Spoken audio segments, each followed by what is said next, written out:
Bonjour à toutes et à tous, on m'appelle Steven et alors que le film The Batman est hyper attendu, peut-être d'ailleurs le film le plus attendu de cette année, alors qu'on commence et on continue toujours et encore plus à avoir des affiches promotionnelles, la campagne promotionnelle qui continue, des choses aussi dans la rue qui montrent la chauve-souris dans une plus grande ampleur, je sais pas ce que vous en pensez, moi j'aimerais bien avoir des petits panneaux en France comme ça envoie quand même du lourd, et bien on a aujourd'hui de nouvelles informations avec notamment un livre officiel pour enfants de The Batman qui va retracer certaines origin stories du personnage, sachant que ce livre est officiellement lié à The Batman et qui décrit vraiment ce qui se passe dans The Batman. On a quelques nouvelles concernant le lien, et même de grosses nouvelles concernant le lien entre le Riddler et le Batman de Robert Pattinson, mais aussi un teasing envers Lex Luthor, un personnage qui a toute sa place dans une histoire Batman, c'est clair, mais que je n'avais absolument pas considéré pour être donc dans l'adaptation de Matt Reeves, ou en tout cas dans ses suites, ou tout simplement dans son univers. C'est juste un petit teasing, mais ça ouvre quand même quelques portes ouvertes, je vais vous dire tout ça. Évidemment, si vous ne voulez rien du tout savoir du film, ne continuez pas cette vidéo, c'est pas des choses énormes, c'est pas des twists que je vais lâcher, mais voilà, je préfère prévenir, parce que sait-on jamais, si certains veulent vraiment tout découvrir du film, et bien alors partez. Bref, nous c'est parti, on se charge de décrypter tout ça, comme d'habitude.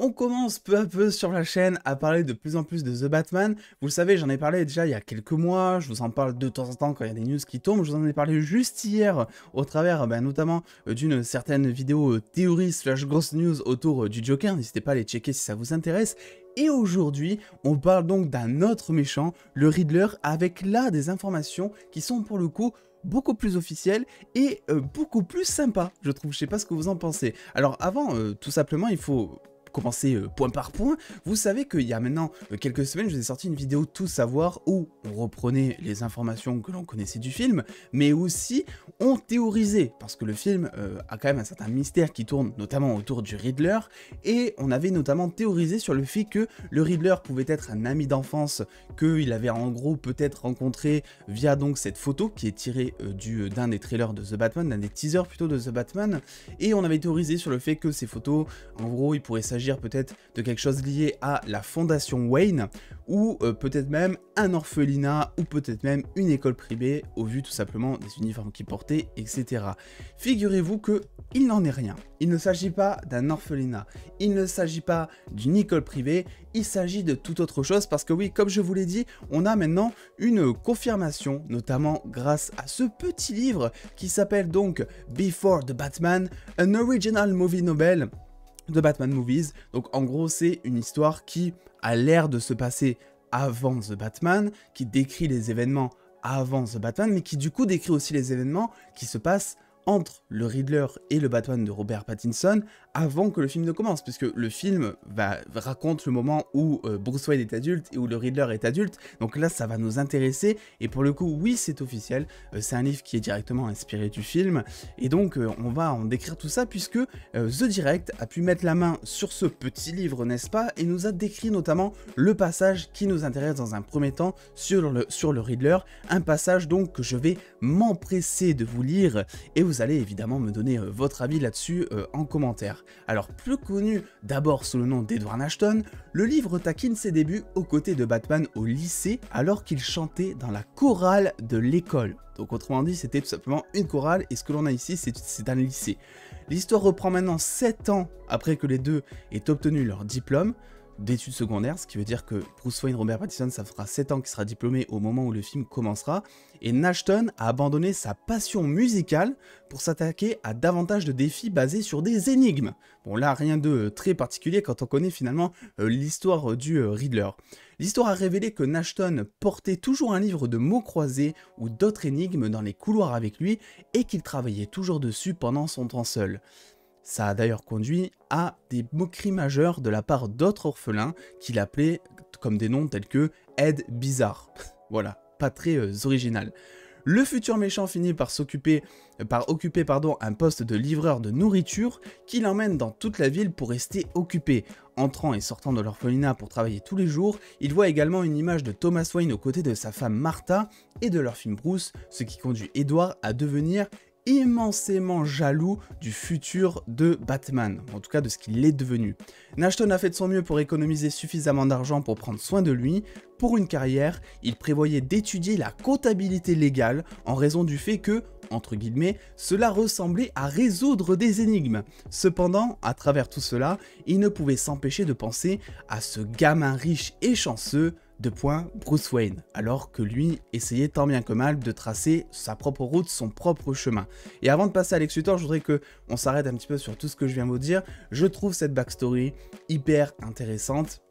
fondé entièrement sur la jalousie d'ailleurs, puisqu'il le dit, d'ailleurs on a Edward Nashton, donc Nigma, enfin Riddler, on ne sait plus comment l'appeler, est orphelin, c'est carrément dit là-dedans, et là il a carrément eu l'exemple inverse, avec un Bruce Wayne qui était aimé par son père, par sa mère, un Bruce Wayne en plus qui était riche, alors que lui a dû, on le voit, il a travaillé dans un, alors on nous dit pas quoi, mais il livrait de la nourriture, ce qui veut dire que il faisait des petits boulots peut-être, et qu'il galérait, qu'il serrait la ceinture, que ça n'a pas été facile, en plus il a subi des moqueries de l'école, alors que Bruce Wayne, on ne sait pas dans cette adaptation comment ça va être, mais Bruce Wayne, le plus souvent quand il est jeune, on va dire il est beaucoup plus estimé, c'est quand même un des gamins populaires, donc tout ça me fait dire que ouais, il y a une énorme jalousie sur tous les sens du terme qui est née entre les deux personnages. La question reste à savoir, et c'est là où je vous disais que ce livre ne dévoile pas tout, et heureusement, la question reste à savoir comment est-ce que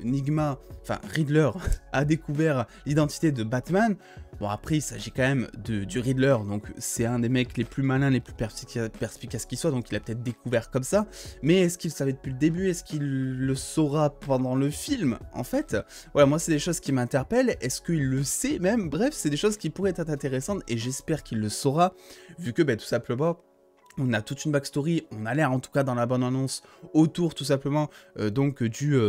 il s'appelle, de la famille de Bruce, avec des enquêtes qui pleuvent par-ci par-là, et aussi on a des choses par rapport au Riddler, le fait qu'il a l'air de savoir des choses que Robert Pattinson / Bruce Wayne ne sait pas encore, et moi tout ça, ça m'interpelle et ça me dit que oui, je pense que le Riddler c'est qui est Batman, et en tout cas c'est ce que j'espère. Passons maintenant juste à la dernière petite partie de cette vidéo si vous le voulez bien, vu que on a parlé du Joker hier, on a parlé du Riddler aujourd'hui, avec franchement des nouvelles qui sont plutôt concrètes et intéressantes, et maintenant on a de la nouveauté concernant un méchant que je n'attendais pas, tout simplement Lex Luthor. Oui, Lex Luthor pourrait être dans le film The Batman, ou en tout cas pourrait être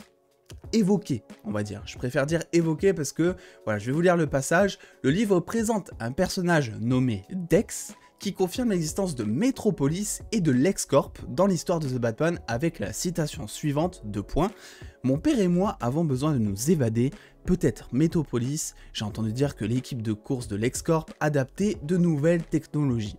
Ce qui, clairement, LexCorp est cité, Metropolis existe dans The Batman, ce qui peut vouloir dire que Superman existe aussi dans The Batman, mais calmons-nous de suite, parce que ça veut dire encore une fois, nouvelle adaptation de Superman, ce qui veut dire pas d'Henry Cavill potentiellement, parce que Warner va certainement pas s'amuser à mettre le même Superman, mais dans un film qui ne fait pas partie du DCU, vu que je le rappelle, The Batman est un film à part, il ne fait ni partie de l'univers de Joker, ni partie de l'univers du DCU, et en plus de ça, pour reparler de Superman, on a, je crois, déjà 2 films qui sont en cours de préparation, qui ne sont là aussi, qui vont fonctionner indépendamment l'un de l'autre, et qui ne sont là aussi dans aucun univers. Donc c'est Warner, je suis hyper friand de l'univers d'ici, il n'y a aucun souci, mais quitte à faire de nouveaux films, s'il vous plaît, adaptez de nouveaux personnages, ou gardez les anciens et faites quelque chose de frais avec, j'en sais rien, c'était très bien quand vous avez fait Blue Beetle, enfin quand vous l'avez annoncé, c'était très bien quand vous avez annoncé Batgirl, c'est du nouveau, c'est frais, c'est cool. Superman, arrêtez vos conneries s'il vous plaît. Bref, voilà, je voulais revenir un petit peu sur ces news, vous donner évidemment mon avis comme toujours. Je trouve que cette histoire autour du Riddler de Batman est super intéressante. Je n'en attendais pas moins, je pense qu'on s'attendait tous à avoir une relation de personnage entre Batman et le Riddler qui est plutôt assez sympa. Le fait en plus de ça qu'ils subissent des moqueries à l'école, le fait qu'il y ait une jalousie, le fait qu'ils représentent finalement la plus grande partie du peuple, c'est parce que c'est ça, hein, Bruce Wayne représente finalement une minorité de riches, et Lan Ashton dans cette histoire va beaucoup plus être présenté, je pense, comme étant quelqu'un de normal, à qui du coup on va peut-être pouvoir beaucoup plus s'identifier, et c'est là où je vous disais, dans ma précédente vidéo Tout Savoir, je crois, que je pensais que le Riddler allait beaucoup plus nous être présenté comme un anti-héros qu'un méchant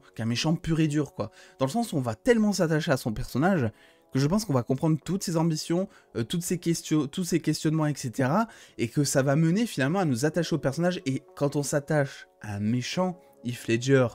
en est la preuve vivante, son Joker par exemple, il y en a encore plein pour ne citer que lui. Et Arthur Fleck aussi de Joaquin Phoenix dans Joker. Quand on s'attache à un méchant d'envergure comme ça